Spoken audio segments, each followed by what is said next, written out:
Bonjour tout le monde, c'est Natalie Armstrong-Motin. Hello everyone, this is Natalie Armstrong-Motin with Marketing Resolution. And today I get the pleasure of talking to a colleague who's just a bit south of me here in France, in Paris. He and I are going to have an idle chat for the American Bar Association's Section 4 Dispute Resolution. Salut, ça va? Ça va et toi, Nathalie? Ça va bien. Alexandre, I know that you have watched a couple of the videos, and so you know how the idle chat game works. I have all of these questions on cards, so we give the cards a shuffle, and then we find out what it is that you and I are going to talk about. Wow. And while I shuffle the cards, why don't you tell us a little bit about the work that you do in Paris? Okay, well, thanks, Natalie, for having me. I thought the Adel chat is really fun, so I'm really scared about what's gonna come out of those cards. But I'm a practicing lawyer. I joined the Paris bar in 2015 or something like that. I specialize in international arbitration. I practice in an arbitration boutique here in France, in a chambers in London for a few years. I taught international arbitration, private international law in King's College in Paris and Sorbonne. I retrained myself more recently into environmental issues, climate change issues, and I'm working and monitoring all the climate cases and especially the impact on international arbitration and investment arbitration. I recently joined News Mundi, which is a great legal tech startup here in Paris. We are a search engine in international law and arbitration, and I'm mostly working on how to expand the database into new areas of international law. So it's a new, exciting venture I'm joining right now. That is really exciting. A lot of fun things happening in our industry right now. Yes, indeed. Yeah, a lot of fun. And now you and I are going to have a little bit of fun with these cards, n'a pas peur. Are you ready, my friend? I am so ready. Okay. Alexander, the first card. What is the most expensive thing you've broken? The most expensive thing I've broken is a painting I bought when I was a lawyer from, it's not a painting, it's like photographs, which I love, from a New York artist, and just fell off the wall because I was terrible at putting things in my wall, and it just fell off. And the photograph still exists, but the frame was broken, and I love that frame. But anyway, it happens to us all. DIY is not for everybody. No, I'm totally not doing works anymore by myself. I'm good at some stuff, but not at that. That's for sure. It is important for us as humans to know our métier. Exactly. Where is your strong, where's your strong suit? Do you play to that? And the rest you call the guy to come and do it. Yeah. I'll stick with legal issues. Perfect. Now here's a question on this next card that I think is absolutely apropos for un français, because it's about food. Totally apropos. Right? So the card reads, an epic feast is held in your honor. What will we be served on the table? You know what comes to my mind when I hear that? Here in France, we have a very famous bande dessinée, like cartoon, kind of Asterix and Obelix, and they make this tremendous feast with a lot of porks and wines and everything they find in the forest. So I think about that, or otherwise a very kind of Roman orgy with a lot of food on a very, very big table with a lot of guests, and that's totally how I see it. Outrageous. Everything to excess. Exactly. That's a feast. That's a feast. All right. The next card. Alexander, what is the most interesting building? One of the most interesting building I've been into was the Marina Bay Sands in Singapore, which I really loved. I actually was there for an arbitration conference, and eventually I ended up doing a photo shoot on top of that roof, which is this building with the three big buildings and all linked with a kind of a boat on top. And there is a huge infinity pool on the top. And for some reason, I ended up in the middle of the arbitration conference, went there for a drink and by the pool, and then a photographer said, "Oh, do you want to be part of that photo shoot?" I said, "Okay, why not? Sure." Took everything off, went in the pool, and started a photo shoot there. And I thought, and the view was breathtaking. And 3 minutes after, I was back in suit, back into my arbitration conference, and I had this great memory about that very magnificent building, which is really like a jewel of engineering and architecture, I think. It is remarkable. It is absolutely remarkable, that structure. You're so right. You are so right. All right. And that's a great story. Alexandre, if you were hired to show tourists around Paris, what would you show them? That's very interesting a question.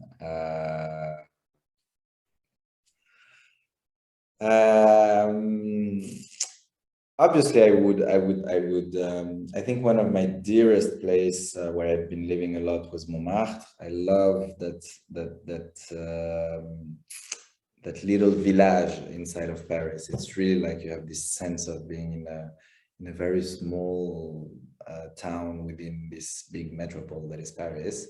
And there are so many places at night which are really nice to hang around, which I will obviously bring tourists. Obviously, you need to go to see a good French cancan at Le Moulin Rouge. You need to go to Madame Arthur. You need to have a bite at Le Bouillon Pigalle and all those very nice French Parisian place. And obviously, during daytime, you can go and have a walk within the park of the Moulin de la Galette, which is a very old, Paris had windmills at some point in the hills, and that's one of the latest one, which is still, well, it doesn't work, but there is a nice restaurant underneath, and there is a private park where you can access if you know the right person. So it's always nice to have a walk in that on top of the hill of Montmartre.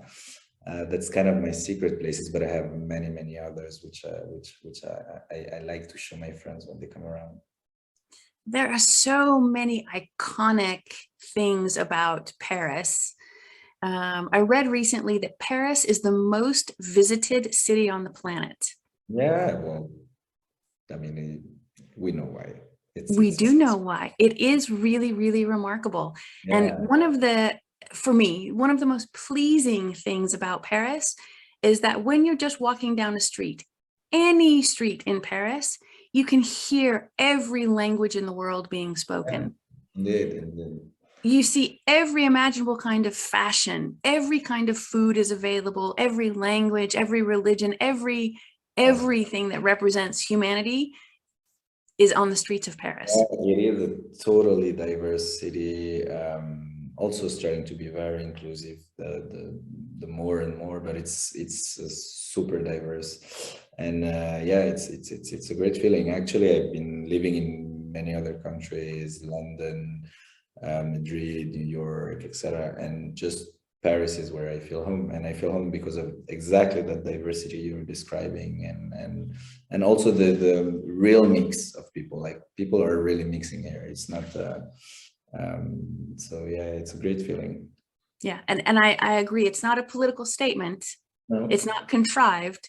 The people organically, naturally mix and have a really lovely end result. So I like, yeah, Paris is good, especially the shopping. Exactly. Make sure to ring me when you come down to Paris next time, Natalie. Right. You always have to save a couple extra sous just for the shopping. Oh, yeah, totally. All right. Alexandre, what is your secret talent, sir? Oh, I have many. No, I'm joking. My secret, I used to dance when I was younger. So one of my secret talent, I might say, is dancing. De danse classique ou autre chose? I'm more of a modern, contemporary kind of dancer. Very nice. Very nice. Well, then we'll go dancing. Get a little something to eat, have a little dance. All right. In our industry, it is really common for us to be fond of books, literature, knowledge, education. That's just our industry. And when you are reading something, what's your preferred media? Do you like ebook, hardcover, paperback, audiobook? How do you like to get your information? I'm very old-fashioned. I need a old book, paper book. Yes. Yeah. I mean, nowadays for work, we don't use much paper books, and which is good. Less paper out there and better for the planet.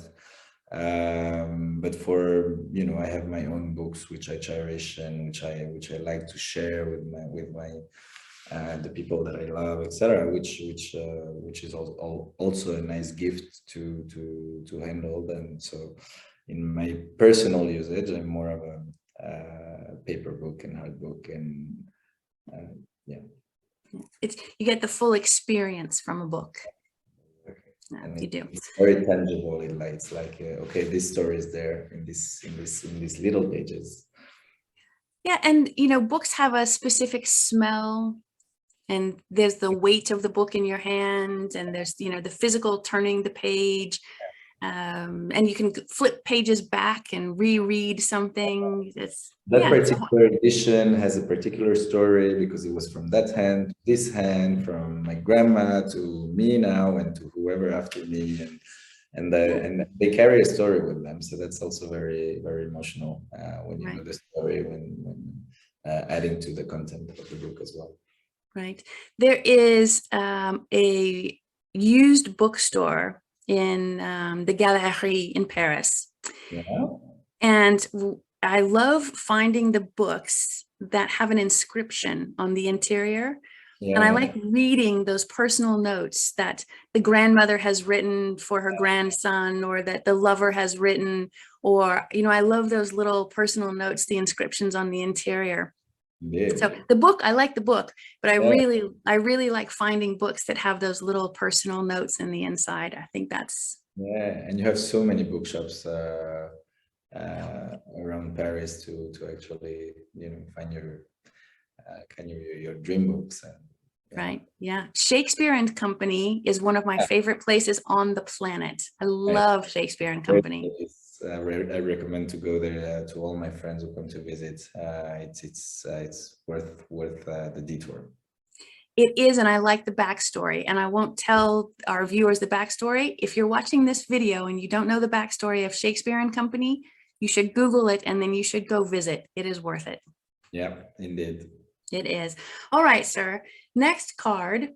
If you were given an unlimited budget to build and open a museum, what kind of museum would you open? All right. I would. I like the unlimited open budget. I like that.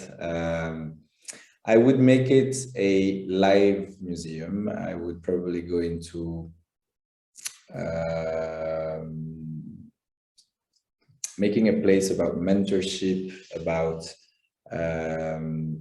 providing the space for people to grant visibility to so many artists who do not have that kind of visibility, with some mentorship program, some mécénat, I would call it here in French, and make it diverse from all over the places, trying to reach to those artists that we don't see often because they're not in the art business or art industry, but are really worthwhile, from making a very and also a cultural place that lives with, you know, where artists can meet, can exchange, can have their own atelier. So it wouldn't be like a museum, a very typical museum. It would more be like a cultural place where people meet and exchange about cultures with different exhibition from different artists from all over the world, selected for their talent rather their market values or in the art industry. And yeah, make it a very fun, performative place to gather. I'd like a very old French hotel particulier with an open outside in the middle. So obviously that's why I need the unlimited budget to buy that kind of place and make it lively. I have a few examples already of places going towards the direction in Paris, which I really enjoyed, with different kind of arts. Be it projection, be it live performance, installation, be it general exhibition, photographs, all that mixed together. Yeah, that's the kind of museum I would totally build, again on a very inclusive and diverse kind of background and principle around it, let's say. I think that sounds lovely. So it would be a working, learning, artistic environment just for everyone. I think that's a really nice idea. That's a museum I would go to and really enjoy going to, I think. Yeah. I would call it cultural center rather than museum, to be fair. Yeah. But yeah, that's the idea. But obviously you need unlimited budget to be able to do this kind of thing. There is actually one place in Paris who opened along the lines of what I'm describing, which actually gave me this idea that we should totally have more of those places. It's called it's on the 35-37 Rue des Francs-Bourgeois in Le Marais. It's in a very old Hotel Particulier and has been now is being refurbished and will be sold to, obviously, doing some more. But during the period of a year and a half, and it's still open right now, they actually did that, a sort of very mixed cultural center with different kind of exhibition from different kind of people, mixing music with visualization, projection. I mean, it was really something unique, and I thought all museums should be like that. I mean, in the 21st century. Fun. How Yeah. fun. I like that. I really like that idea. Concept, it's called. All right. Well, now that I definitely have to come into the city. All right. So last card, Alexandre. Already. Oh, I'm sorry. Well, we can continue if you prefer, but the last card is, what is the best dessert? That's a very hard question. What's the best dessert? Right now, my favorite dessert, and I'm really obsessed with that, it's the fondant au chocolat with the vanilla ice cream. Simple, effective, and on top of that, you can put some salted caramel sauce, and that's the best of all the world. You have this melting chocolate when it's done really at the perfection, 8 minutes cooking. You have just outside a little bit cooked, this chocolate melting in the middle, the amazing vanilla from Madagascar ice cream, and a very French salted caramel sauce. This is a heaven. C'est le meilleur. C'est le meilleur. Yeah, that's my favorite dessert at the moment, but I also have a little something for a very nice Italian tiramisu. I'm very, as you can see, traditional, but when they're just perfectly done, they're just awesome. And we are lucky enough to live in a country that really values and embraces and is very creative with dessert. And so we're very spoiled in that way. You know. Well, that's why I haven't been very creative in my answer. I've been very basic, but you know, I like simple things and they make me happy. Right. There's nothing wrong with simple. Simple is good. Well, Alexandre, it's been very nice having an idle chat with you. And I wish you all the best. And so at the end of every Idle Chat, I ask all of my guests the same question. And that is, what do you love most about the resolution industry and the work that we can do as arbitrators and mediators?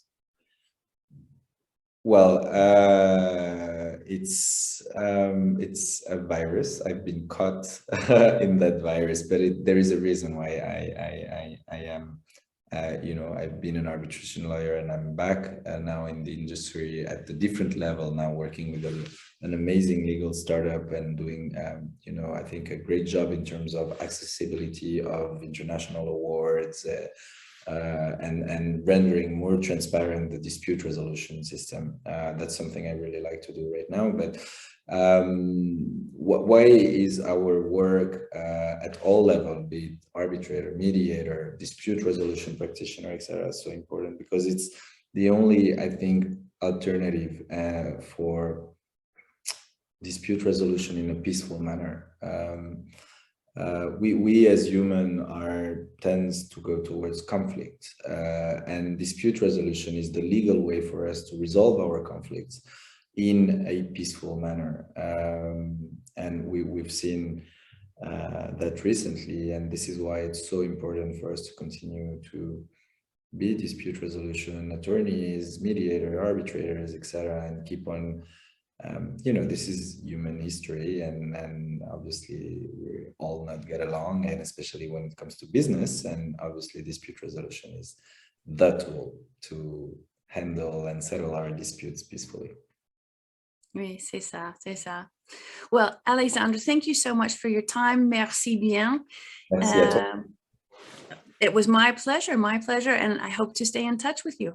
Totally, anytime. Merci beaucoup. Bye-bye. My pleasure.